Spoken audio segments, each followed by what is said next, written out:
What is up, everybody? Welcome to another episode of Limited Resources. This is episode number 286. My name is Marshall. I'm one of your Limited Resources, and joining me on the line, not quite from Las Vegas, but from Denver, it's Luis Scott-Vargas. LSV, when are you getting into Las Vegas?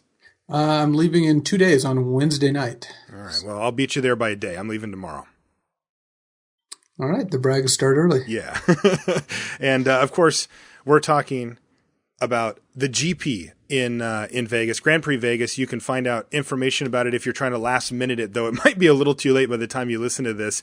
Of course, the show brought to you by channelfireball.com each and every week. Make sure you check out their website as well for all the great singles, sealed product, supplies. You can get t-shirts there, anything you need. You can find it at Channel Fireball. You'll also find a bevy of fantastic free content in the form of videos, podcasts, and written articles, whatever it is you like, whatever formats you like to play. You're going to find some of the best players in the world writing and playing and showing you how to improve your game at Channel Fireball. Also, you know, as we kind of transition away from the GP Vegas here, we've got Grand Prix Copenhagen coming up as well, put on by Channel Fireball.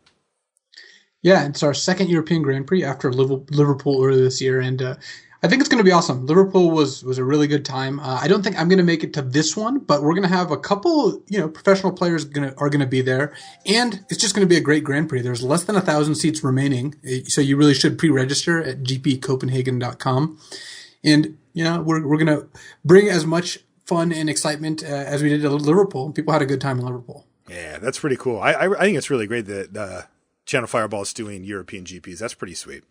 All right. The show is also brought to you every week by you through the Patreon. That's a way that you can give directly to the show. If you found some value in the show and you'd like to give back, you can do that, and you can get some cool perks along the way. One of them is that you get to submit questions that we'll read on the show. And we've got one here from Sarah Lynn McKinnon Crowley, and she asks, do you have any advice for an experienced constructed player who's new to Limited? It's kind of a tough transition, huh? It's almost harder to go this way than the other way, though both take, learning new skills. The difference is constructed, there's, I think, a lot more pattern recognition. When you play different matchups, like, I think the biggest thing maybe is to let go of the concept that your deck is going to play a specific role. Because let me explain this. When you're playing in constructed, when you're, let's say, playing Obs on aggro, right? You sit down in most matchups knowing what your role is supposed to be. Against blue-black control or against Esper Dragons, you're attacking them. Against, red-green devotion, you're attacking them. Against mono-red, you're on the defensive. But either way, it's pretty clearly delineated, and that's true of a lot of constructed decks. In Limited, imagine everyone's just playing mid-range, and each game is just a different game. It's not quite that simple, but honestly, I would say something like 80% of Limited decks fall into the category of, I'm a mid-range deck. If I get a fast start, I'm the aggressor. If I get a slow start, I'm control. But either way, I should be ready to shift roles at any time. So I think what you need to do to really transition from constructed to Limited is don't look for who's the beatdown every game, because often there's just no good answer to that. And I think you need to just kind of work on your fundamental, like attacking and blocking, and trying to recognize if you should be attacking or blocking. Yeah, it's funny. You mentioned the who's the beatdown question, which of course is referring to, your role assignment, right? Are you the one who's supposed to be the aggressor in this particular case or not? And I like what you said. You shouldn't look for that on a game by game basis. But what you should do, and what sometimes is helpful for players that are new to Limited, is to actually ask themselves that question every turn or every few turns. You really want to be checking in on, has something changed here? Am I now the beatdown? Has it flipped back in my direction? Or maybe I started out as the beatdown, and now, the game has developed to a point where I am no longer going to win the game if I continue this path, and I must change it. And it's worth it, I think, to check in fairly frequently while you're still learning Limited to ask yourself that question. Like, now, wait a second. I've been beaten down for the first 3 turns. I had a 2-drop into a 3-drop, and then I had a combat trick, and I felt like I was ahead. But now my opponent's played a 5-5, and I don't have any way to get through it. And I'm thinking about attacking here and trying to just force through damage, and they're at 16 or 15 life, right? This is a situation where the roles have changed, and you're going to have to adjust. But you're going to not be able to do that if you're not thinking about it a lot more often than you would in Constructed, where often you sit down with that mentality and just carry it through, the whole match. All right, are you ready for this? Yeah, I was going to say, I think that's just probably the number one biggest difference between the two formats. So Yeah. All right. Are you ready for this, Luis? I've got a Crack-A-Pack in my hand. I am ready, but it's going to sound a little different. It's going to sound a little different for sure. And you know what, man? It's going to smell a lot different. Yeah, there's just nothing there. I've actually heard that. It is just dead to me now. I've tried it. So if you haven't figured it out, we're talking about Modern Masters 2015. I've got a pack. I won it at the local shop. I battled hard for you listeners so that we could open one of these things, and we're going to crack it right here. And of course, you know, one thing about, going back to the Patreon that we mentioned a little while ago, I give the rares out of our Crack-A-Packs to the monthly Patreon winner, and that counts for this. So let's see if we can't get something sweet. So here it is. Are you ready? That's it. That's all you get. Not quite as dramatic. That was a Crack-A-Pack. That wasn't, you zipping up your jacket or something. No, that was actually the pack being opened.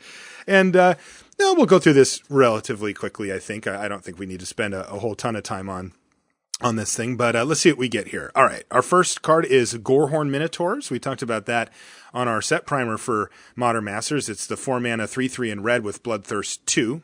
Definitely a potent card. I don't think I would mind taking Gorehorn Minotaurs, but honestly, and I haven't done a ton of drafts yet, I don't love starting with cards that pigeonhole me. Gorehorn Minotaurs you don't have to be exactly Bloodthirst, but you would like to be aggressive, and I'd rather take a card that leaves me open to going a number of different directions. There's a lot of decks where you just won't play Gorehorn Minotaurs, even if you're red. That's right, yeah, and on top of the strategic elements of being kind of forced in one direction, it's also double red. It's 2 red, so it's kind of color wise as well. Next is a much more versatile 4-drop. It's Kozilek's Predator, 3 energy for a 3/3, and you get 2/1/1 Eldrazi spawn with it. Well, luckily for the balance, there's 0/1. Oh, sorry, 0/1. Yeah. Yeah. But no, this is what I'm talking about. Kozilek's Predator is a powerful card that stands on its own, and well, I guess not technically on its own. It has 2 friends, but even if they are 0/1. It's good in every single deck that has green mana, and it's powerful in the decks that really take advantage of it, but still good in the decks that don't. So this is the kind of card that I would not mind first picking. All right, here's another card that you would not like to first pick, and I'm with you on it. It's Court Homunculus. It's the 1/1 for white, but if you've got an artifact, it gets +1/+1. Again, it's just a very, it's actually pushing you in 2 directions into the artifact realm, and also generally wants to be in an aggressive deck as well. So also the power level is just not super high on a Court Homunculus. No, even if I knew I was drafting Affinity, I would be unhappy if I first picked Court Homunculus. Right. Next is Sickle Ripper. It's 1 and a black for a 2/1 with Wither, so it deals damage in the form of -1/-1 counters. It's sort of like half of Infect. Yeah, not a super powerful card. Not one I want to first pick. It's a playable, but not much more than that. Right. Cloud Elemental is next. The old standby 2/3 flying, can only block creatures with flying for 3 mana. I think it fits that same description. It's a playable card, but it's just I don't consider it exciting. Like your bar should be pretty high for Modern Masters. There's some really powerful stuff in these sets, and picking a 2/1 with a relevant ability or a 2/3 flyer for 3 is just a little bit lower than what you want to do for Pack 1 Pick 1. Here's a Luis card, a Moonlit Strider. I do like this one. This is 3 and a white for a 1/4. You can sack it to give one of your creatures protection from any color, and it has Soul Shift 3. So when it dies or goes to the graveyard, you get to get back a spirit that costs 3 or less. And yeah, cards impress me. Yeah, I do like Moonlit Strider. It's just a good card, and it's great in the spirit deck, but it's just a fine card otherwise. All right, next we've got Viashino Slaughtermaster. It's 1 and a red for a 1/1 double strike, and you can pump it, but the pump it costs green-black to pump it, and you can only do it once each turn. So, meh. I mean, this goes in that deck that you and I both weren't a huge fan of when we did the primer, the kind of the red-white double strike deck where you're trying to augment a creature like this to get in for huge chunks of damage. It's just so fragile. Yeah, it's not a card that I'm excited about. It is good in the red-white deck that has ways to make it bigger, but I'm not first picking this card under pretty much any circumstances. All right, here's a card I've never actually got to play with, and in the draft that I did at the local shop, I had it, and I didn't end up running it, but because I've never played it and I wasn't quite sure. It's called Thrive. It's GX for a sorcery, and you get to put a +1/+1 counter on each of X target creatures. Is this thing good? Like, is this like a mini overrun, or is it a lot less than that? Oh, no, this card's just straight up filler. It's the kind of card, if you had a lot of creatures in your deck and you really needed a playable, you could play, but it is not a good card. You should not be happy if this is in your deck. Okay. I'm glad I cut it. All right, you want to stay open? I got the card for you. Wayfarer's Bauble. Now this I like. Wayfarer's Bauble. The openest possible. Yeah, it's an artifact for 1 mana, and you pay 2 tap and sacrifice it. Search your library for a basic land and put it into play tapped. So what Wayfarer's Bauble does, first of all, it ramps you. It also fixes your colors, and it's colorless, and it's a cheap artifact for affinity. I think this is just one of the better cards you can have. Clearly not every single deck wants it, but so many want it that it seems like a pretty safe pick. I wouldn't take it over, say, Kozilek's Predator, but I think it is a good card to take early. Yeah, and it keeps you so open, too. In contrast to that, thank you, Pack, we have Sphere of the Suns, which does a few of the things that Wayfarer's Bauble does, though perhaps not quite as well. 2 colorless for an artifact enters the battlefield tapped, and you can tap it to add any color to your mana pool, but you can only do it 3 times. Sphere of the Suns is basically just a worse Wayfarer's Bauble. Yeah. I mean, there's some draws where it's better if you draw it exactly on turn 2, for example, but in general, I would never take Wayfarer's Bauble over Sphere, or never take Sphere over Wayfarer's Bauble. Right. Devouring Greed is next. It's an arcane sorcery for 2 black. As an additional cost to cast it, you can sacrifice any number of spirits, and target player loses 2 life, plus 2 life for each spirit sacrificed this way, and then you end up gaining that much life. Is this like a finisher in the spirit deck, or do you even need it? Devouring Greed's quite good in the Spirits deck. It is? Okay. It's the kind of card that's straight unplayable in non-Spirits deck, is bad in like the medium Spirits deck, but is great in the All Spirits deck or the close to All Spirits deck. Okay. Yeah, that makes sense. The fact that it's arcane comes up occasionally as well, because some of the spirits care about that, right? Yeah, I mean, sometimes or is that like super minor? It doesn't come up that much because most of the time the spirits that care about that, you're sacking to the Greed anyway, because the point of this card is just to deal 10 to your opponent. Right, you just finish them off. Okay. Next is Dimir Guildmage. So that is a Dimir hybrid mana, so you can play blue, black, or blue-black. And it's a 2/2. You can play 4 mana to have somebody draw a card, but only at sorcery speed, or 4 mana to have somebody discard a card only at sorcery speed, and it's 3 and a blue and 3 and a black, respectively, for those activations. I like Dimir Guildmage. Card's sweet, right? Yeah, it's just a sweet card. It's pretty easy to cast. You get to play it a lot of the times that you take it, and it has just got a powerful effect on the game. Yeah, I like it. Spite Bellows is next. This is a card that we liked quite a bit. Yeah, it's 5 and a red for a 6/1, and when it leaves the battlefield, it deals 6 damage to a creature, but it has Evoke for 1 red, so you can cast it. You have to sacrifice it immediately, but you're going to get to do 6 damage. So it reads basically like a split card. Either you can pay a 3 mana to do 6 damage at sorcery speed to a creature, or you can pay 6 mana to have a 6/1 that when it leaves the battlefield does that same thing. So it's really nice and flexible. It'll kill most anything on turn 3 that you need to get rid of. And if you, can see a path where you can hard cast it later, they have to get rid of it. And all it has to do is leave the battlefield. So outside of like an arrest or something like that, it's going to get that 6 in there one way or another. Yeah, Spite Bellow's pretty hard to not have this be good. Like it's going to get value almost no matter what, and it's just better in the elemental deck. But it's not like you need to be playing the elemental deck for this card to be good. Which should you like better, Kozilek's Predator or Spite Bellows?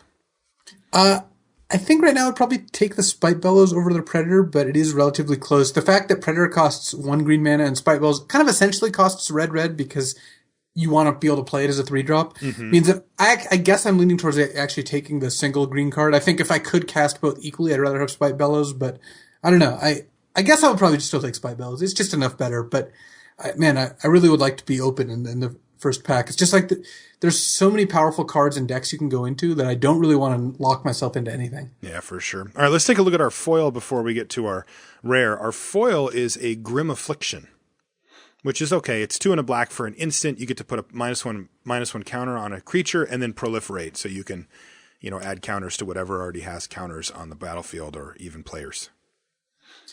No, I think this card is fine. You'll always play it if you're black, and it's a decent removal spell. It's just efficient enough to be good even if you have no other combos. And of course it does combo with a lot of other cards. That being said, I would still rather have both Predator and Spite Bellows. So right now my ordering is probably Spite Bellows, Predator, Grim Affliction is my guess. All right. Well, how about I throw a little flame your way here, because I think you're going to change that ordering with the addition of our rare, Banefire. Yeah, I think I would just take Banefire. Yeah, it's red X, and it deals X damage to a target creature or player, and if X happens to be 5 or more, it can't be countered, and the damage can't be prevented. It's funny that I do think X spells, especially vanilla ones like this, tend to be overrated. But this format has Everflowing Chalice, and it has like Kozilek's Predator, and ways that you can just legitimately get to 10 mana and kill your opponent with them. So I would actually take the Banefire here. I would too. I mean, it's kind of an age-old thing in Limited is take the Fireball or whatever, but they're good. I think it is worth taking, and I think that the flexibility on being able to kill a small thing early, a big thing later, or your opponent way later is something that's really, really powerful. Okay, so we both took Banefire from our Crack-A-Pack. I will put that, and I'll also put the foil up with with its friends who are going to get shipped off. I guess that would be next show-ish, maybe one more show after that, but pretty soon. Okay. Main topic time. Luis, what do we got? So I like to think of us in Limited Resources as, guiding everyone through the treacherous jungle that is Limited with our torches and Indiana Jones hats on and whatnot. I have a whip. I get to carry the whip. Okay, that's a little weird, but let's keep going. It's important. It's an Indiana Jones thing, man. Sure, yeah. We'll go with that. And as your guides, we teach you how to avoid traps. Some are very obvious. They're the bear traps sitting in the middle of an open field. Others are a little less obvious. Those are the tripwires in the dense bush. But either way, there's lots of traps in Limited, and our job is to help you avoid them. An alternate take is that we're, a pack of monkeys running through the woods, and you watch the traps we set off and just avoid those yourselves. But either way. Aping the competition, sure. Well, I mean, we're going to go through this list of the 10 biggest traps in Limited, and, we've fallen for all of them. There's just none of these traps have, at least I personally, every single one that's not true. One of them I've never fallen for. The rest I have fallen for. So. I'm sure I've fallen for all of them. No, you might. I don't think you've fallen for the one I have, but we'll get into that later. Actually, there is one I haven't, but it was only because I was taught about the trap before. I certainly would have fallen for it. I needed to be told it myself, but yeah. Right. And so what we're going to do today is go through. It's actually the 11 biggest traps in Limited, and kind of teach you our experience for avoiding those or getting snared by them, and hopefully what you can do to avoid them, or at least recognize them once they've already happened, so you can then avoid them. Because some of these traps are actually pernicious enough that you can keep falling into them, even if you think you're not. So totally. All right, where should we start? I like going from kind of specific to general, because the first couple are we're going to name different kinds of cards that people frequently play when they shouldn't. Then we're going to go to more like draft fundamental traps. Okay, which so again are harder to avoid. Why don't we start with the take their best cards. Yes. And this is the one that I've never fallen into, because when I say take their best cards, and this is actually was the inspiration for all of this. It's when I talked about surgical extraction in my Modern Master set review, and one of the comments on the LRcast subreddit was, yeah, of course surgical extraction's unplayable and limited. I wonder if that's even up for debate. And then the third comment on the main Magic TCG subreddit was, why is surgical extraction bad and limited? Right. So, and this isn't, to say that it's bad for people to think this, because it's happened so many times that I think it's worth mentioning. Cards like surgical extraction, cranial extraction, pithing needle, just any of the cards that basically you get to either name their best card and take it, or extract it out of their graveyard, or turn it off with needle. These cards are just not good. Their best case scenario is you got a 1-for-1 when your opponent didn't spend any mana and you spent mana. And that's when you cranial extraction and get a card out of their hand. Or surgical extraction, a card they have 2 of, and they would have drawn the second one or have drawn the second one. It actually is the why don't you say what cranial extraction does? Does exactly. Oh, sorry. This is so it's 3 to black, and it's actually arcane, which is funny. Not that that's relevant for this conversation, but you name a card, and your opponent exiles all copies of that from their deck, library, and hand. And it's been reprinted many, many times. Cranial extraction is just kind of one of the originals. I guess lobotomy is technically the most original, but like surgical extraction, like pithing needle, like Memoricide, I guess is a recent printing of this. Slaughter games, yes, Jester's Cap. These are all cards that let you go into your opponent's deck and rip out cards, which is very appealing. So appealing that people play them all the time.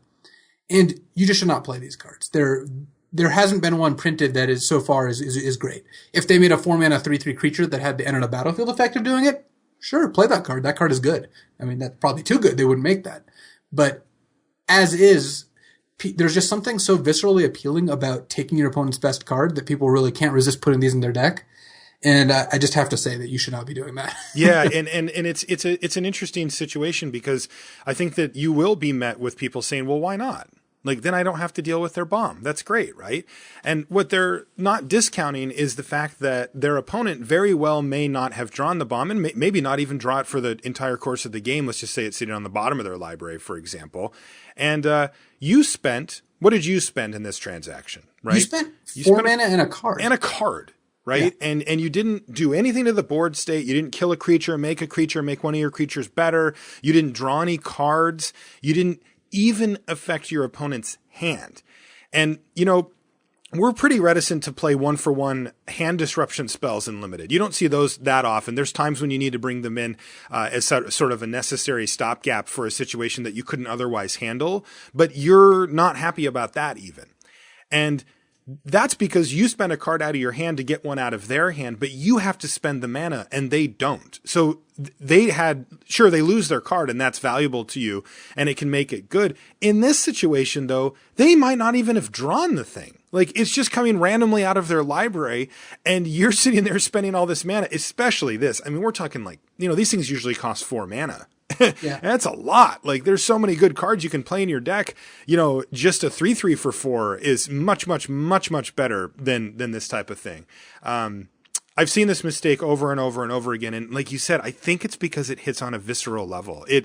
It makes you feel relieved, right? You're like, okay, I don't have to deal with my opponent's bomb. That's great. I dealt with their bomb, right? And they might hear us come on the podcast and talk about how you need to have answers for bombs. We talked about that in the sealed episode, right? But this isn't the right way to go about that. You need to do it proactively or even reactively for after they've cast the bomb and you have an answer for it then. But going into their deck and spending an entire card and a bunch of mana to do it is certainly not worth it.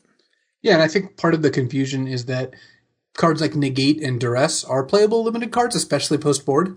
Mm-hmm. And these look similar to them, but the difference is when you Duress someone, you get a card. Well, you don't always get a card. That's actually why I don't like Duress as much as Negate. But for example, Negate, let's say your opponent has, well, I would say a card like Banefire, but assume Banefire could be countered because we just talked about that card. Mm-hmm. If you set in Cranial Extraction, it has all the problems that you just mentioned, of which there are legion. If you set in Negate and you negate it, then they spent a bunch of mana and you both spent a card. That's great for you.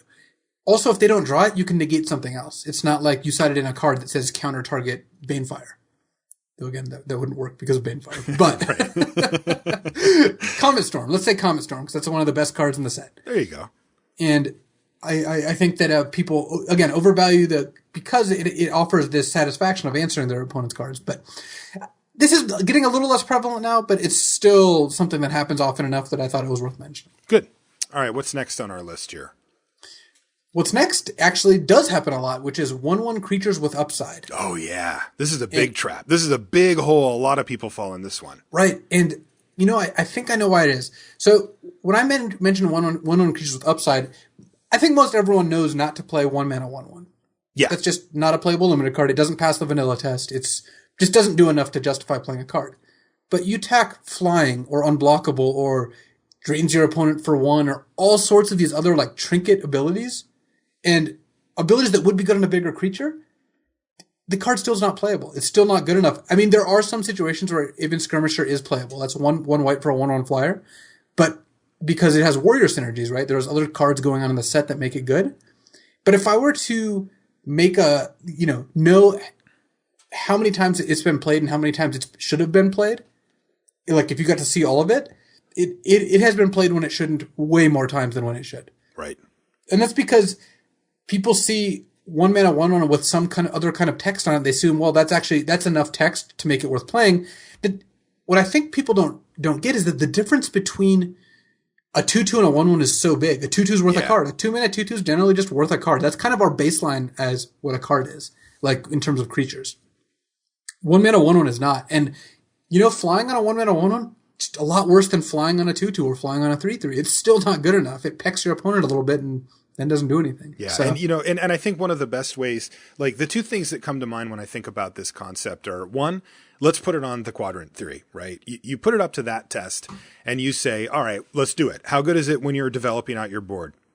It's okay. It's okay. That's about its best case scenario. You played on turn 1. You expect to get in for 3 or 4 damage or whatever, right? So that's the part where you're getting like, oh, okay, sure, lukewarm.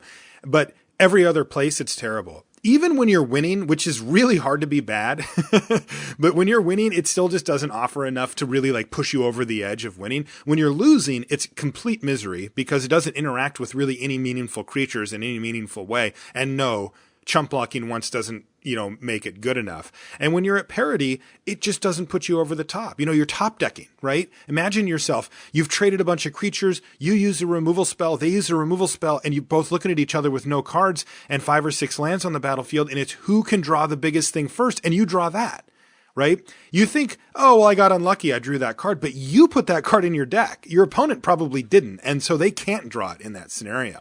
The other thing that comes to mind is with the vanilla test, which is, I think people actually think that it passes, because if I told you it's a 2/2 for 2, we would say, yeah, that passes, or a 2/2 for 2 with any upside whatsoever. It's like, yeah, that passes for sure. That's thumbs up on the vanilla test. So if I say, well, it's 1 mana, so I'm probably only going to get a 1/1, and it even has upside, well, that does pass. But the thing about the vanilla test that you have to realize is that there are thresholds of impact, right? It's just like, the card has to do enough at its peak to be worth it playing in your deck, no matter the cost. And I think the best example of this is a card like Memnite or a card like Ornithopter, which actually costs even less than a 1/1 for 1 with upside, yet, and even one of them is a 1/1, right? But they still didn't have what it took to make it without any absurd, artifact synergies or whatever. But as just a card, they didn't have what it took because they simply don't impact the board enough on their own, no matter the cost. Even for 0, you can't play it in your deck because it just doesn't have enough punch. And any card that just doesn't meet that minimum threshold for, well, how much does this do in any scenario is out. And these 1/1 for 1s with upside certainly fit that description as well. Well, isn't an Ornithopter infinite because it costs 0? you just divide by 0 and therefore. I don't know how to run the numbers on it. I'm sorry. And again, I do want to stress as we're going through this, don't feel bad if these are traps you've fallen into. Like I said, Marshall and I have fallen into all of these, minus the surgical extraction one for me. That one I was able to avoid. But it's funny. I have fallen into that one and not the one we just said because Ryan told me almost immediately, don't do that. Now, right. I shouldn't say, maybe I did play it and that's what prompted him to tell me. He might have told me ahead of time. But this was a big sticking point for Ryan as well, is that, these creatures just aren't playable. Right. And so, when I say we or people, I also mean myself. Like both me and Marshall Marshall and I have fallen into these traps, some numerous times, some very recently even. So for sure. Let's keep going through the traps. We've got, why don't you say the one the last one that you added? So the one that I added was, the trap of taking in the draft and or playing in your deck. They're both potential traps. Too many good cards that don't affect the board. And this is a tricky one, right? Because one of the things that we talk about on the show a lot about limited is all about the board, right? It's about affecting the board. It's about having board presence. It's about dominating the board state. That's how you win games of limited. And it's funny because there's actually a lot of cards printed these days that are quite good, but don't directly affect the board. Now, that doesn't mean that you don't play those. You do. Like a good example would be like a good card draw spell, a Dragon Lord's Prerogative or something like that. There's a bunch of enchantments that do this. A Corpse Weft, a Berserker's Onslaught, right? They don't affect the board themselves. They need other things going to make them work. Even some of the other ones are like equipment, that again, don't affect the board themselves, but they can help you win the game. Counter spells, things like this. Now, these are fine cards. They can all of these can be playable. Some of them that I just named are quite good, even high picks in their formats, and that's fine. So the question isn't, do I play these or not? It's sometimes people neglect the fact that they're playing a really good card draw spell and Corpse Weft and Berserker's Onslaught and 2 equipment and an aura, and all of a sudden they look and they just don't have that many spells that actually affect the board, or at least they're short on them. And maybe that comes in the form of, I've got 11 creatures, but we'll see what happens or whatever.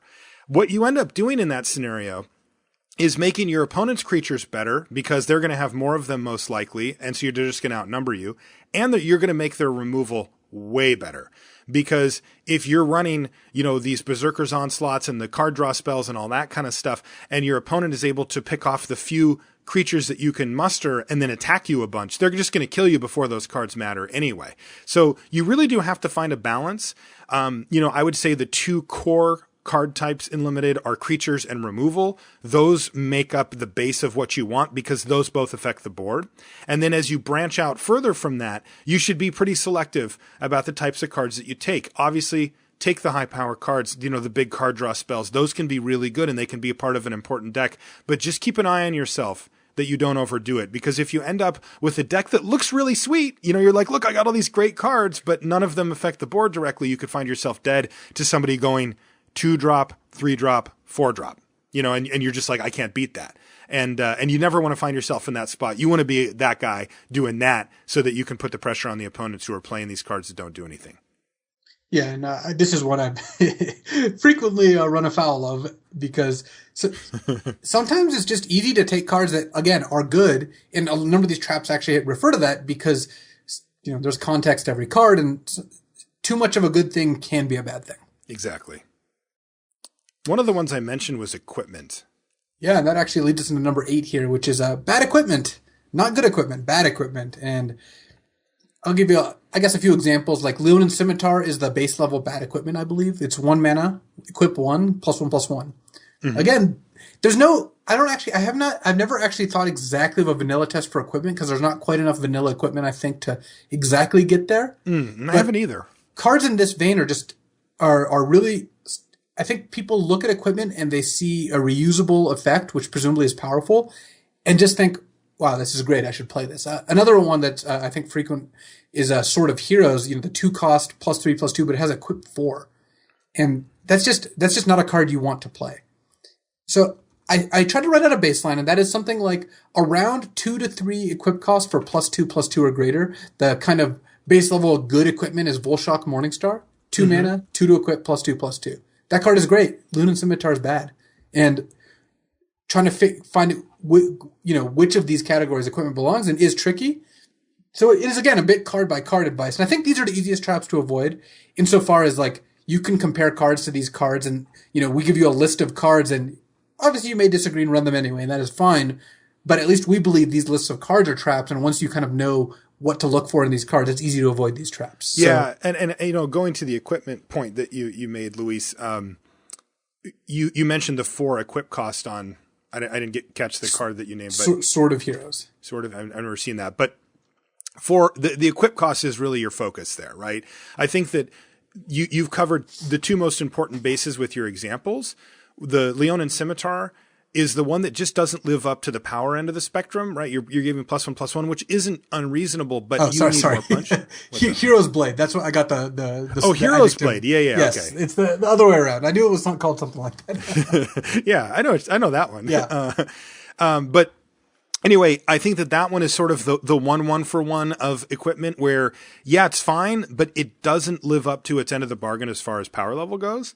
Then when you look at the other side of the spectrum, the equip cost, that's what you have to look at. How much the equipment costs to get on the battlefield is relevant. That much should be clear to you. But the real thing, the real sticking point is how much does it cost to equip to another creature. And that in this case is just too expensive, right? 4 mana is pretty much prohibitive unless the effect is profound. And in this case, It's not. Yeah. The equip cost you're paying, 4 or 5 times a game, sometimes more. Sometimes you want to move it multiple times. Part of the strength of the cheaper equip cost is you can attack, move it onto a blocker. Totally. And a 4 equip cost is enormous. I think one of the most overrated cards in original Mirrodin block was Volshock Battle Gear. Mm-hmm. And that was 3 mana, equip 3 +3/+3. And that one, I think, was just much, much worse than what was eventually 2 mana, and 2 and 2 and 2. So getting the numbers right is tricky because you don't want to be too small of a bonus like Scimitar, but you don't want to be too high of an equip cost like the Battle Gear. So there's no good equipment's hard to come by, Yeah, but I would say most of the equipment isn't good. Yeah, I agree. That's what I'm saying. It's hard to come by. I was scanning the last couple sets for equipment for examples, and almost all the common and uncommon equipment that you have are, just not great. So yeah, I think R&D is a little reticent to push those too far because then they just become auto picks. And that's just boring. They're colorless. And they're super grindy too. Yeah, they are. One last point about equipment. An admittedly somewhat pessimistic view, but I think it will serve you well if you take it, is to assume that your equipment will resolve when you cast it, and that the first creature that you try to attach it to will be killed or somewhat, messed with. Right. And how then ask yourself, that? how happy am I now? Right? Like if I pay 3 mana to get the equipment on the board, okay, I can live with that. I pay 4 mana to equip it, and my opponent kills the creature in response. Okay, that was a turn. We've talked on the show about, time walking yourself. That's a good way to do it. Now your creature's gone and the equipment's just lying there on the battlefield and you don't have enough mana to equip. You have to just say go now. Now your opponent can attack you or do whatever. And now let's assume that the next thing that you equip gets, actually equipped and it sticks. I mean, you need to have another creature. You have to be in a position where you can go for it again and hope that you don't get your creature removed. I mean, you're taking on a lot of risk. Now, if it's 2 mana, you equip it, they kill your creature, you just equip it to the other thing. And you've spent the same amount of mana, but you have an equipped creature, right? So this is I think a decent, just to set the bar of like, how happy am I if this happens? I think that should lead you down the path of figuring out how good the equipment really is. Right. I think the minimum stats you want before I really get excited about equipment is about +2/+2. Okay. I think +1/+1. I mean, we've seen Storm Teaser's rig recently. That card has just not impressed me at all. So, all right. What about the next one? All right. So number 7. This goes back to the theme of good cards in the wrong place, and that's good aggressive cards in non-aggressive decks. This is I see this all the time. Easy trap to fall into. This is you're playing cards that are quote good. These cards are high quality even, but they don't do what your deck wants to do. They're in a deck that really doesn't want these cards. And in fact, having these cards in your deck is a huge liability. So some examples from recent past, it's actually Berserker's Onslaught makes this list too. That's, all your attacking creatures have double strike. This card's very powerful. It's an enchantment for 3 red. But if you don't have a lot of creatures or you're a deck that wants to block and is really only attacking once it's starting to win the game, this card is not only blank, it's worse than blank because you're sometimes going to tap out for it. Right. So another one which I recently cut, actually I did when I was on Gabby Sparks' stream on Friday, we did some drafts. Sprinting Warbrute, that card was not good enough to make, the blue-red controlling deck that she drafted. And that's not a common card to cut, but if you just want cards that block well and you're trying to, win the game with cunning strikes and other card draw, you don't really want a card that must attack every turn that also is a little expensive to cast. A lot of the strength of that card is dashing. Right. Great Teacher's Decree, Ojutai's Breath, these two, all your creatures get +2/+1 rebound and then tap a creature, it doesn't untap rebound. These cards in the right decks have a very potent effect, but again, when you're in a control deck, you don't want them. And I do have to note that it's harder to go the other direction. You're going to be wrong less of the time going the other direction. What I mean by that is if you put a controlling card in an aggressive deck, you're actually not going to get punished all that much. So I'm less wary of that. So, for example, Dragonlord's Prerogative. Okay. 4 blue, draw 4 cards instant. If you put that in an aggressive blue-red deck, might actually just be great. You cast it on 6 mana and you draw some cards to finish the game. Totally. If you put, a card that, like Ojutai's Breath in a control deck or Berserker's Onslaught in a control deck, you get punished way more. Yeah, and totally. That's because the good control cards tend to work also in aggressive decks, but the other way around is less true. So. It's funny. It is crazy how high that actually goes. I did a draft last night on my stream, and I got a Mardu Strike Leader, the one that leaves behind 2 1s and it has dash. Yeah, that card's awesome. But I was in blue-black control, and I ran the card. I still felt like it met the threshold. Yeah, it wasn't like I was going to cut it, but it is still amazing how that's a very powerful card. And even then, given the board states that my deck was likely to produce, just how the card was fine, right? Like there were some spots where I could fit in an attack with it. I could dash it or, play it and back it up with a removal spell. Like I was able to get enough value so that it certainly deserved its slot in the deck. But in an aggressive deck, that thing is it might just be your best card, right? It's really high on your list of awesome cards in your deck. And in my control deck, it was somewhere in the middle, just because again, my deck wasn't built to clear the way for that thing to attack. It was in fact built for the opposite, where the board gets gummed up. And that's what I'm trying to do with my deck. And it makes that card a lot worse. And that's a card, you're taking a really great card. Yeah. I mean, that's a top tier, card right there. So. Yeah, and another thing is cards like that in a control deck, you did not necessarily play a creature before that for your opponent to use removal on. They've got a pacifism in their hand that's just not doing anything otherwise. Whereas if you're an aggro deck, often your bad creatures die and then you play a good creature. Totally. And that gives, a lot more strength to these cards. So this is a little trickier to figure out. The traps, I think, get successively harder. I mean, that's the way they're listed, or successively bigger, as it were, just because how can you tell when your deck doesn't want an otherwise good card? It can be tough. Totally. Yeah. I mean, my deck happened to have Ugin in it as well, so. Well, that's a good sign. I mean, you can look at that. You can say like, hey, my deck's got a board sweeper, 5 removal spells, 2 card draw spells, and an Ugin. Okay, I probably don't need this Great Teacher's Decree. Yeah. But usually it's not that clear cut. I mean, the shades of gray are the harder ones, and I think that sometimes you're like, I can't tell how aggressive this deck is, and then you look and it's got like 12 creatures, and it becomes a little clearer. But in general, it is difficult to tell when you're falling into this trap, but just keep in mind what your deck's game plan looks like. And if these cards really stand out, then you should think about cutting them, even if they're cards you would never dream of cutting otherwise. Number 6 is one that you've fallen for about the last 3 times I've watched you stream, I think. Okay. First of all, does it count as falling for a trap if you walk into the trap, with eyes wide open? You see the big net with the juicy, delicious banana in the middle, and you just reach for it knowing what's going to happen? Look, I don't care how you got there. You're in the trap. you're in there. It counts. I'm sitting in the net, contentedly eating the bait. Yes, you're very happy. No, but it's true. And we should, so number 6 is forcing colors. And of course, we're talking about the draft portion. Where you're sitting down and you've decided already what colors you're going to play. And, I'm joking with Luis, because he's been drafting a lot of blue-black, on his stream. But, I will say that this is actually a pretty insidious trap because it comes in 2 forms. One of them are just people that get that cocky kind of, I know what's best in the set, so I'm just going to draft it, which is a mistake, which we'll talk about in a minute. But it also does happen to people unintentionally where they sit down, and kind of end up veering back towards the deck that they've had success with or that they've found in the early stages and have gotten comfortable with. And they might not really be aware of the fact that they are just, their brain is selecting these cards that they're familiar with and that they've seen time and time again over and over. And they're, inadvertently forcing a color. I've seen people do that a lot. I used to do that too. I've managed to not do it as much now, but, it's definitely a thing. Right. So I think at number 6 is forcing colors. Like, don't sit down and think, I'm going to draft blue-black or I'm going to draft white-red, because even when you find a deck that's great, the odds that forcing that deck, intentionally like taking the, 5th best card in the pack because it fits in that deck, the odds that that's better than trying to read what's open, very low. I mean, as we've said many times, kind of your job when you sit down at a draft table is figure out what you should be drafting, because each seat should be drafting one of a limited number of decks. You should not, there's 10 color pairs, for example.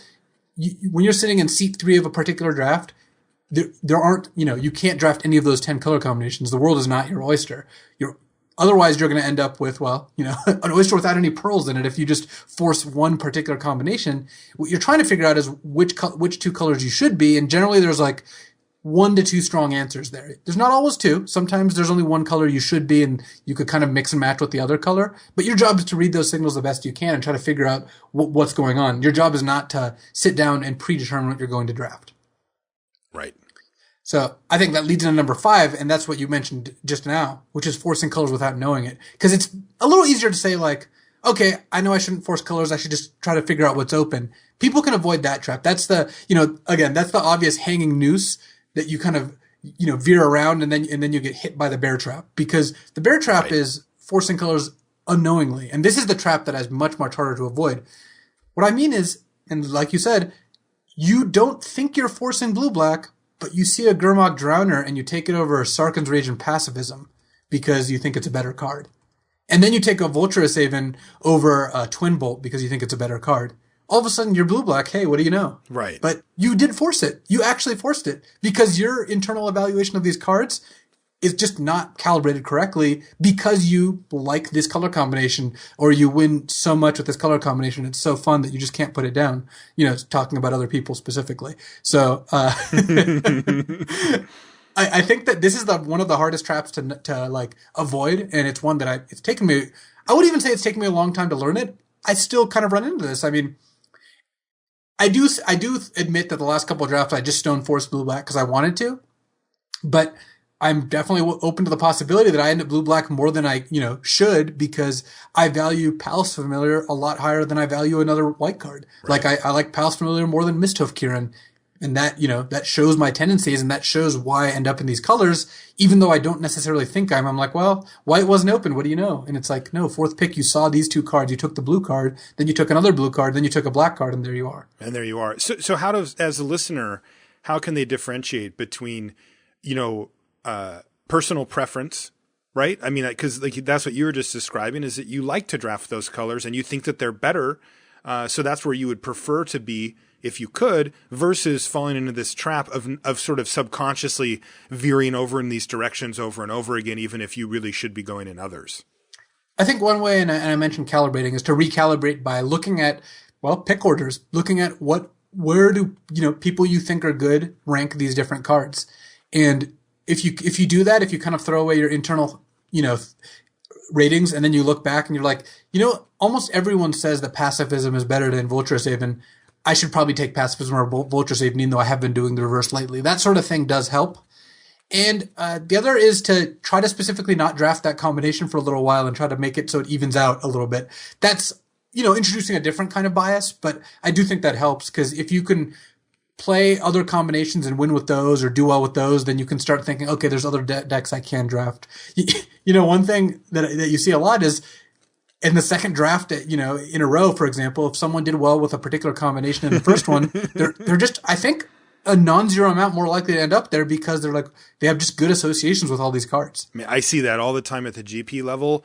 You did this, but also I think the colors happen to be open. I do have to defend myself slightly. Yeah, I'm not accusing. Blue black was legitimately open in both those drafts. I agree. Because my decks ended up just absurd. Yes, and I wasn't trying to pin you to the wall. The five subsequent, I have no defense for. Right. But you also knew you were doing that. But at the GP, you did it. But also, I've seen that happen a lot because of the GP structure. Is you make it to day 2, you draft, you play your 3 rounds, you draft, you play your 3 rounds, and that cuts to the top 8. So basically, when you come in the morning, you've got 2 drafts to do. And, we saw Gerard do this, in the GP that he won. He forced it all. In fact, in the top 8 as well, he knew exactly what he wanted to do. I think he was just sitting down to force it. It wasn't quite a thing where he was, subconsciously doing it. He was very much in Gerard's consciously. Case, he drafted Sultai Control over and over again, and he was doing stuff like first picking Rakshasa's Secret. Right. Of course, you're going to think it's open if you think that card's a first pick. Yeah, exactly. You see one of those fourth, and you're like, "Holy crap! It's wide open." Yeah, we're moving in, kids. Yeah, but it is. I have seen it numerous times. I would say non-zero for sure that's affecting people in that way. Any other advice? I like your idea of looking at people's pick orders because I think what happens normally when you look at people's pick orders is people get mired in the details, right? It's like, well, I think this card's better than this. Let's have a discussion about it, or, I'll tweet you about it or whatever. But you're getting a big picture view, on some of this stuff of just there's a lot more white cards above the blue cards that I tend to pick or whatever. And that can be a real eye opener. Is there any other way that people can do it? I mean, I think just being conscious of it, right? Just being knowledgeable of, am I doing this again? I've drafted this deck a lot, and am I really pushing it in a direction that isn't open? I mean, that probably is enough to solve it, right? I do think that being cognizant of these things does help.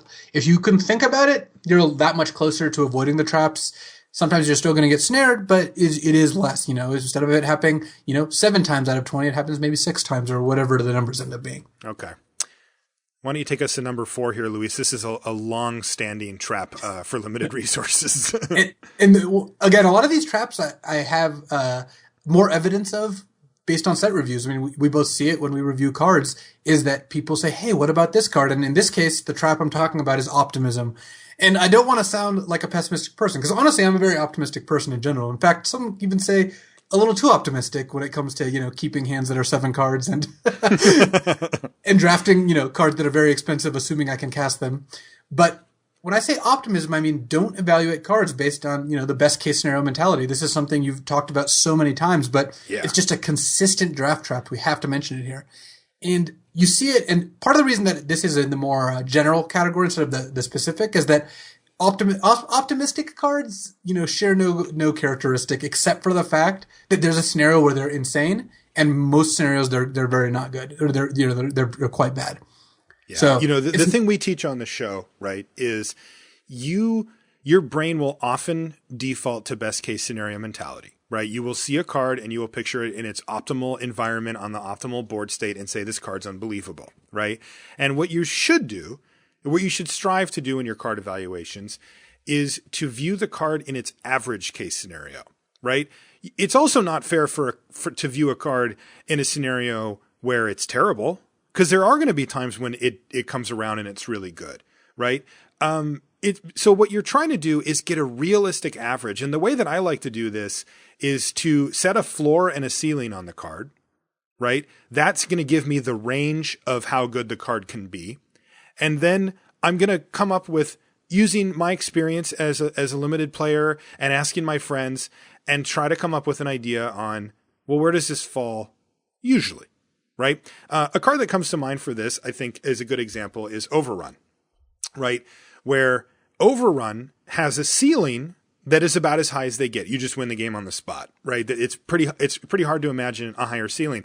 It also has a floor that is very, very low. If you don't have creatures, or if you're just straight up behind, it's useless. So it runs the full gamut of being effectively a dead card up to I win the game on the spot. So if I'm going to try to figure out what the average case is for an Overrun, I have to ask myself, how often in limited do I have, say, 2 to 3 creatures on the battlefield? And in my experience, pretty often, like, especially when I get to choose if I want to trade my creatures or keep them around. And I can set up a scenario pretty easily where Overrun is going to be really powerful and strong. So I'm going to rate that card pretty highly. Now, I'm not going to assume that it's good in all cases, because it's not.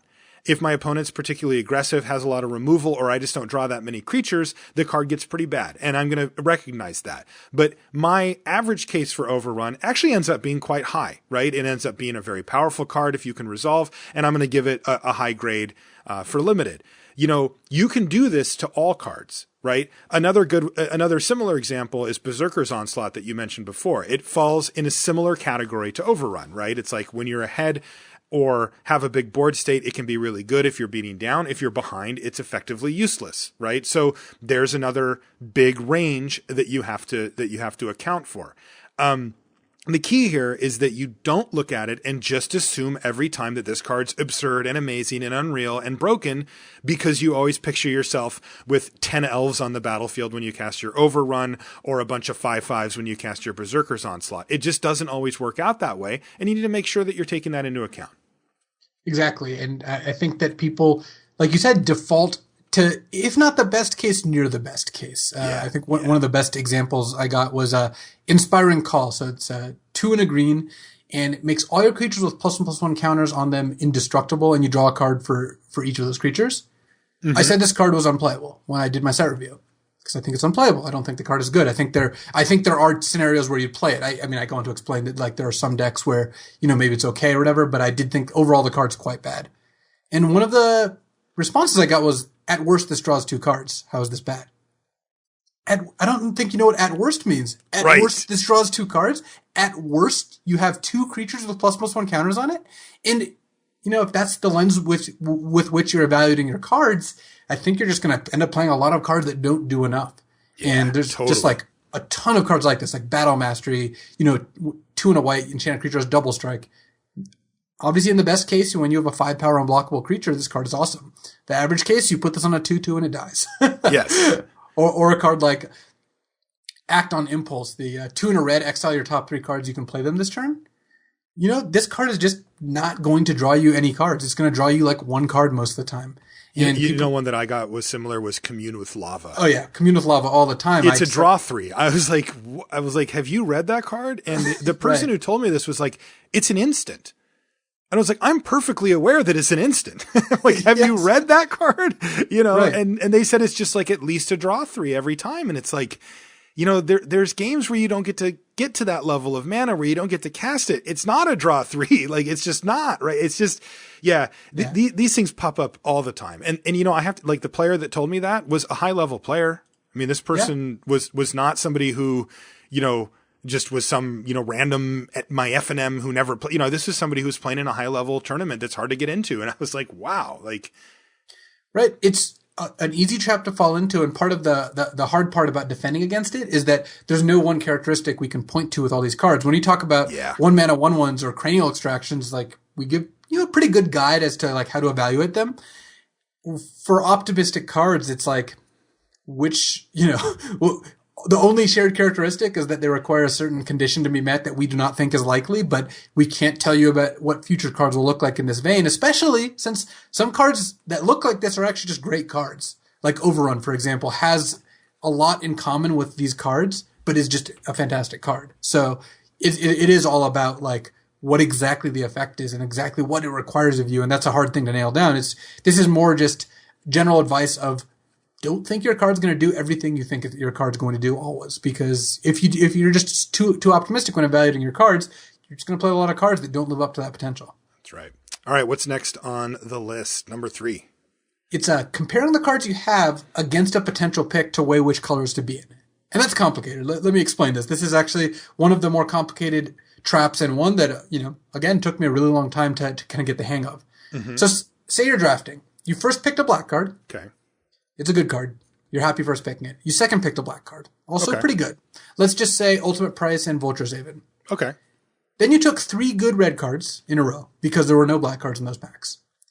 And then 6th pick, you see a Pacifism and a mediocre black card. Like, let's say a Marsh Hulk. It doesn't get more mediocre than that. And low floor, low ceiling. Exactly. Clunky, the list goes on. But anyway, and you're looking at these 2 cards, and I think a very common mental calculus that people do, and this is one that I've done many times, is you just think, look at these 2 paths. What is better, Marshall? Would you rather have a Pacifism or a Marsh Hulk, a Vulture's Haven, and an Ultimate Price? I'd rather have the 3. Right. Those 3 are better. Ultimate Price is better than Pacifism already. Yes. So clearly those are better. The problem is, you're not taking Pacifism just because it's Pacifism. When you select that Pacifism, you're selecting all the implied future white cards. You got a 6th pick Pacifism. Yeah. That means a ton of good things are coming, or at least it should. Obviously, sometimes you'll take it, and then you'll see black card, black card, and you'll end up red-black, and you missed out on the extremely mediocre Marsh Hulk. But often when you're forced with this decision, see, because the problem is you weigh Pacifism against those 3 black cards or your 3 red cards, either one, right? You have close to equal numbers, and you take the black card, and then it's even harder, because then next pick you see a Sandcrafter Mage 7th pick, and you're like, well, Sandcrafter Mage is still worse than all these black cards or all these red cards. And then it turns out you should have just been, drafting white, and you would have had a great white deck because there were 5 people in a row who didn't take white cards and passed the Pacifism. It's such a good point. And it's such a subtle one too, right? Because it's extremely hard to figure out. It is, yeah, because the first little equation that you run there is correct. Like, you should be thinking in those terms. It's not that you're making a mistake by doing it. It's just you're not inputting the data correctly, right? Because normally you would have like a scale. Right. And on one hand, you've got, like you said, these 3 good, 2 good black cards and an okay black card versus 1 really good white card. But you would say, well, the scale is tilted pretty heavily towards the black card. So I'll take the mediocre black card. And that's you've made a proper analysis of that situation. But what you haven't done is loaded up the scale on the other side with the potential for great white cards down the line, just by the fact that this thing's open.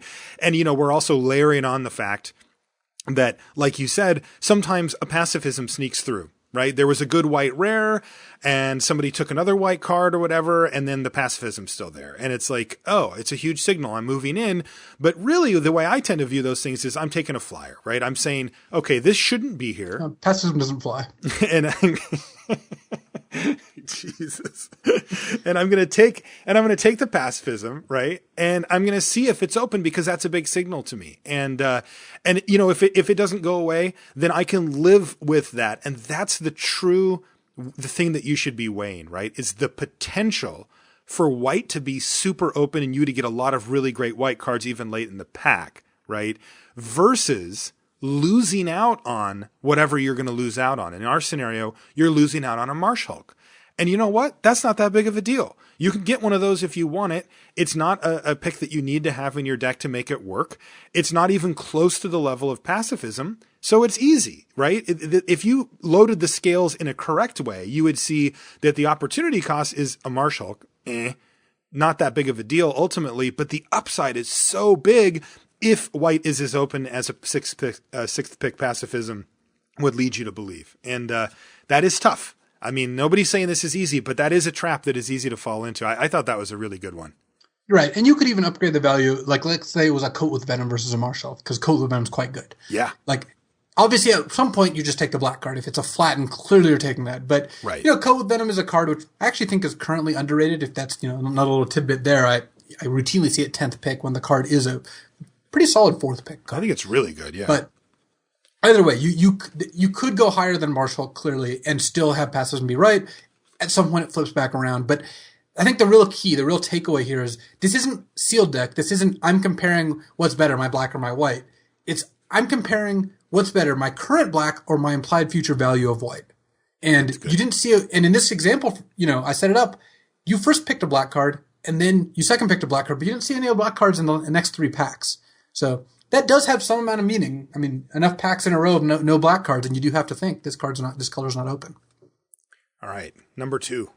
We're working our way up to number 1 here, the biggest trap in limited.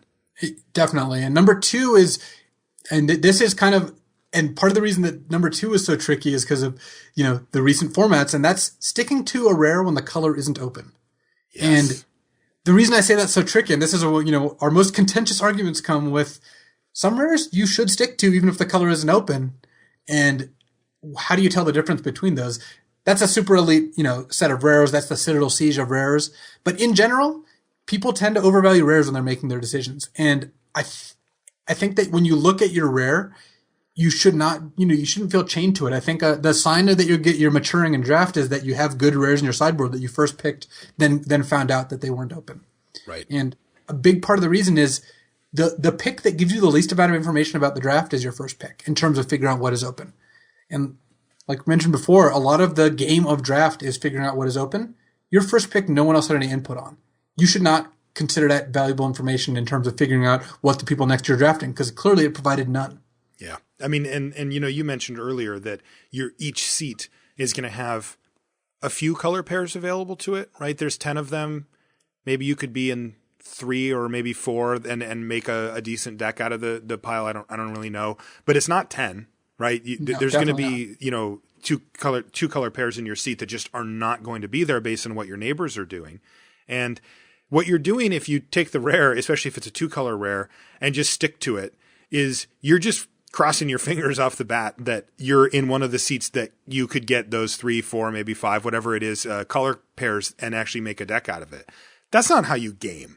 Right? You don't just, throw your dart at the wall and hope it sticks. That's not gaming, right? You got to use your brain. You have to use your logic, your experience. And if you do that, you're just throwing all that away and just hoping. And the times when it works out, you're going to be really happy because you get to play your rare and you're in your colors and it works out. But that just isn't going to be the majority of the time.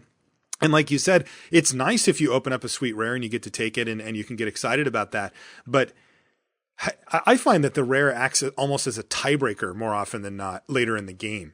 Or later in the draft, I should say, where it's like, I'd like to stick with this. And if I can facilitate it, I will, but I am not going to bang my head up against the wall just trying to play this one card in my deck. I mean, ultimately it's one card in your deck. Sometimes you don't draw it. Sometimes you do and you can't cast it. Sometimes you do and they kill it. People play removal, right? It's like, the impact of any one given card in your deck with a few exceptions is just not worth train wrecking the whole rest of your draft for. It's just not. Right. And one useful thought exercise, if you want to kind of try to train yourself to not do this, is pretend that your first pick didn't happen. Draft as if your first pick wasn't there. And clearly that's not exactly how you should draft. But it's a good exercise. If you first picked a great black card, like a Deathbringer Regent, and your second pick is just, a flatten versus a pacifism, clearly you should take flatten there. But I think that this is kind of like where I say you should just never hate draft and you'll be right way more often than you'll be wrong. Mm-hmm. If you disregarded that you're rare when you're selecting your second or third pick, I think you're going to learn a lot from that. For sure. What messes this up, and this is the same reason that I don't like this in sealed when you mentioned it, is that some of the rares in this format now are just, absolutely insane. Like you just when you drafted original Ravnica, there was no rare that would force you into those colors or anything close to that. When you draft, Fate Reforged, you have Palace Siege, you have, Citadel Siege, you have these cards that are just like, yeah, you need to play these cards. You have Dragon Lord Atarka, and, to some degree, you should accommodate those, even if those colors aren't open. But that's just not most of the rares in the format. Like, yeah, Icefall Regent is a great card. You shouldn't draft Icefall Regent and then assume you're going to play it because it's a double blue card and it's not so good that you need to be locked into blue. Yep. One thing I like to say, or at least the mentality that I like to keep is I like to think that the decks that I draft, you could take the rare or two that I have out of it and I would still have a competitive deck, right? It would clearly take a hit in power level, but where I can still play creatures, play spells, remove your stuff, and have a win condition that can actually go. And, I think that that's another decent mentality to take along the lines of what you were saying in the draft, Luis, of sort of saying, all right, let's just say I didn't have this rare. What would I take out of this pack? And that's kind of what I was referring to with the tiebreaker thing, right? Where if I take, like you said, a really good blue rare, and I open up a pretty good blue card and maybe like a slightly better red card, I'll take the blue card. Like I will try to accommodate my rare if it's close, but if the red card's just way better, I'll take it. It's, I'll take that. And then the next one, if I get a really great white card and nothing really else, I'll take the white card. I'm okay with, going with what my neighbor is kind of, insisting that I go for, even if it's not the colors of my rare.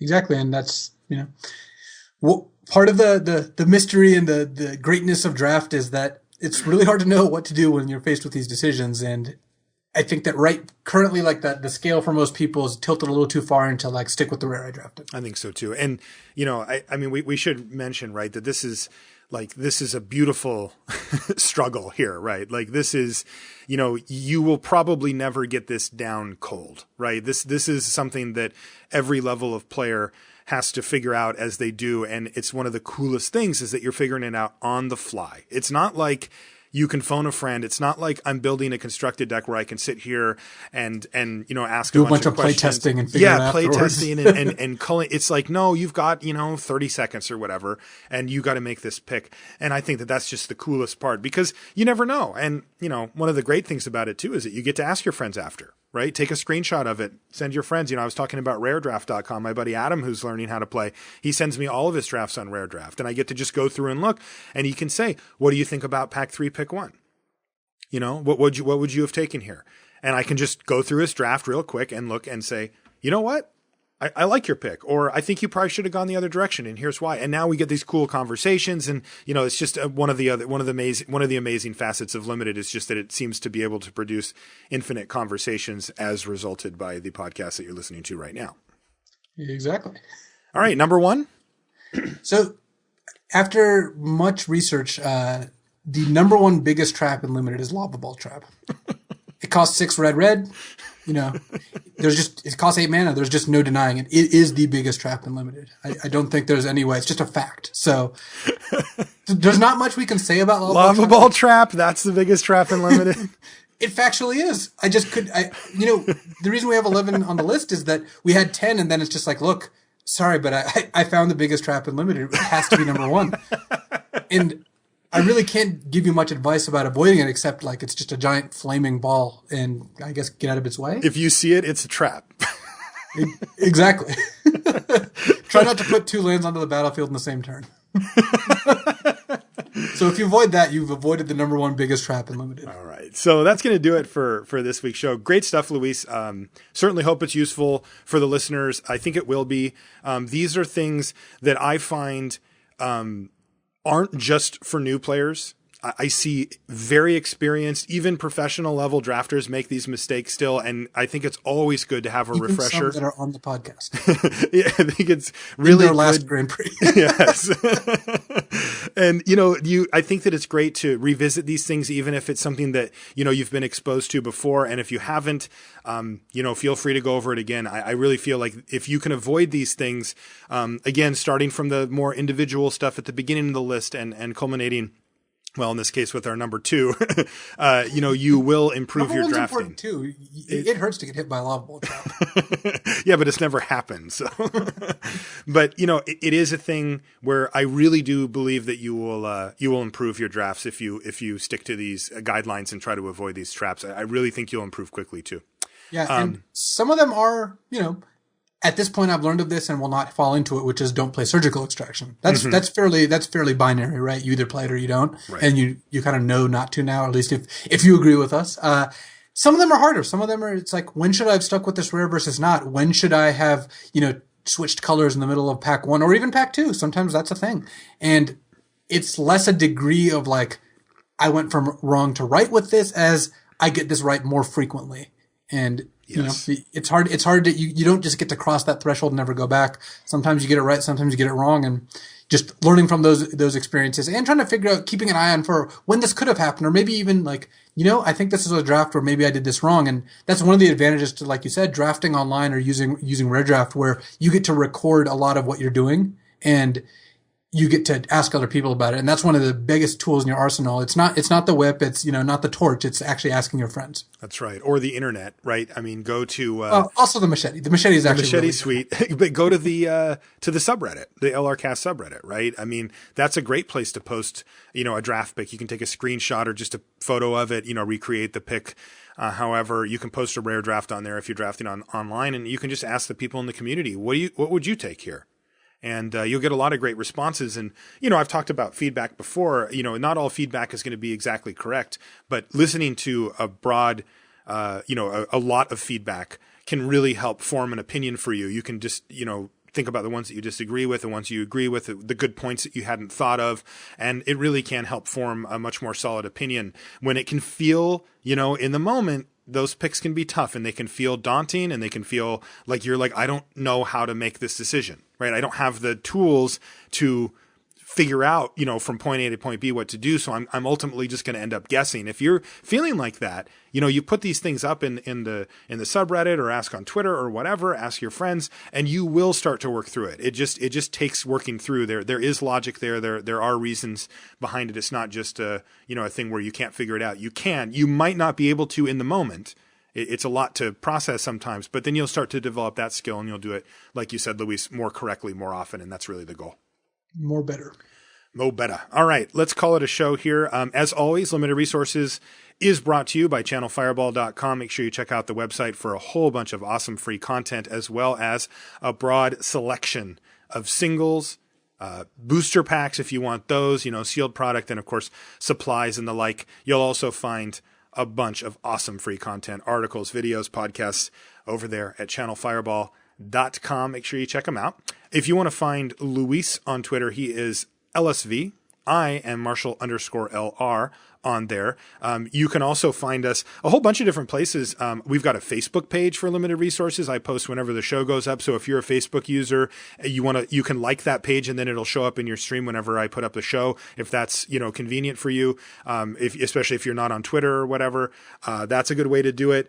We've got a YouTube channel, right? I've been putting up some of my streams on there, that I've been doing, as well as every show goes up there. And then the set reviews, for the big set reviews, I do a video version of those that has the cards that pop up as we talk about them. You can find that all on the YouTube channel. All of these links are available at lrcast.com. It's really easy to find it. And if you'd like to send us an email, something maybe a little longer than a tweet, it's lr@lrcast.com. That's going to do it for this week. Hopefully you'll join me. I'm going to be in the booth doing coverage at GP Vegas. It's going to be the biggest Magic tournament ever. Over 7,000 players. Who knows where it's going to actually peak out at. Channel Fireball's doing coverage for it as well. So you can watch 2 different streams of the same event. It's going to be super, super awesome. And I certainly hope you'll join us for that as well. All right. That's going to do it for this week. Until next week, we'll see you then. So I don't know if you knew this, Marshall, but today there will be a quiz. Oh, I did not. A pop quiz, as it turns out, because no, I did not know that. Sometimes I put the topic of what I'm going to talk about in the show notes. This time I very, very, very specifically did not. Conspicuously blank here. All right, Marshall, I'm going to tell you a card and you're going to say the name of the card. Oh God. Okay. So 1 and a green for a 0/3 hexproof, taps for any color of mana. Sylvan Caryatid. No, it's a sylvan caryatid. No, I knew you were going to do this. You got it wrong. It's the first question. No, look it up on the thing. You'll hear it. It's how I say it. It's the right way. You're using yourself saying it as proof that you said it correctly. No. The definedictionary.com or whatever. I know that's the dictionary definition, but everyone says sylvan caryatid. I believe the pronunciation is sylvan caryatid. Okay. All right. Number What's 2. next? 7 blue enchantment. You can play any spell without playing its mana cost. Omniscience. No, it's omniscience. That's just science. Everyone knows that. I've said the card hundreds of times. Of course it's omniscience. How could you see it otherwise? Right. Silly me. All right. The next one I'm going to spell out because you're probably not going to recognize the card name. Okay. It's black 3. Okay. It's got suspend for 1 and a black, and it's spelled PHTH. Is it Tysis? It is Tysis. Yeah. All right, you're on the board. All right, I got on the board with 1, even though I'm 3 for 3. Though I guarantee you, again, the card is spelled PHTHISIS. You put that in front of 99 people or 100 people, I would actually say all 100 will get them wrong. The only reason you know it is because it's so ridiculous. Me. Yeah, because somebody told. I'm like, I have no idea. It was in a format recently, and somebody told me how to. Yeah, it was. I guess it was probably in like Vintage Masters or something. I don't know. Yeah, something like that. Yeah. Tysis is apparently the way you say that. It's not how it's spelled or anything just remotely close.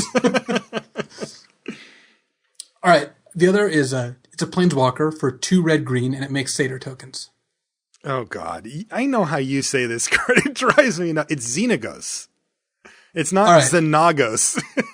I actually am not going to say you're wrong. I just want to know how to say it because I don't know how to say it. This is my most frequently mispronounced word. Oh, yeah. You butcher that one. You've got a few more. I could ask you a couple of questions. Oh, yeah. Don't worry. All right. It's Temple. It taps for black or green mana. Temple of Milady. Oh yeah, you got that one right. Yeah, I knew it. That was a courtesy of Ben Stark, who called it Temple of Milady at Grand Prix Denver coverage. It was actually the 3 of us. Yeah, I was there. It was so good. It was one of Ben's finest moments, of many, many fine moments. Yeah, it wasn't his finest. His finest was the Chipotle incident. But yeah, let's move on to a topic that's not Ben and incidents. Fair. All right, it's a legendary equipment. Costs 2, equips for 2, and gets counters and does all sorts of different things with the counters. Umezawa's Jitte. See, I've heard Jitte, I've heard Jitty, I've heard Jit, I've heard Jitte. I've heard. I actually literally don't know what the answer is. So there was a guy from Japan that used to play in my local store, and I asked him, and he said Jitte. Okay. So that's what I go with, Jitte. I've flattened it a little bit, like I made it more. I say Jitte. Yeah, I think Jitte is fine. Yeah.